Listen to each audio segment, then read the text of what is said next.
আবার বিষ্ণু বললেন জুমার দিনটা এমন দিন, এই দিনে আল্লাহর পক্ষ থেকে বিশেষ ফেরেশতারা মসজিদের সবগুলো দরজার মধ্যে দাঁড়িয়ে যায় এবং জুমার নামাজের আগ দিয়ে খতিব সাহেব আসার আগ পর্যন্ত লিখতে বসে যায়। কে কে মসজিদে ঢুকে নামগুলো তারা কাউন্ট করে, এন্ট্রি করে।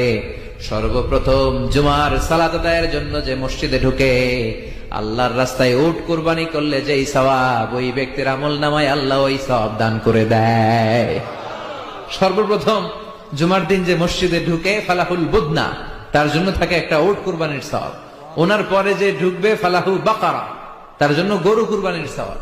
3 নম্বরে যে ঢুকবে ফালাহুল কাবসা, তার জন্য ছাগল কুরবানির সওয়াব। 4 নম্বরে যে ঢুকবে তার জন্য ফালাহু আদ-দাজাজা, মুরগি কুরবানির সওয়াব। 5 নম্বরে যে ঢুকবে তার জন্য আল বাইদা, ডিম কুরবানির সওয়াব। সুবহানাল্লাহ পড়ে। এরপরে ইমাম সাহেব যখন খুতবা দেওয়ার জন্য চলে আসে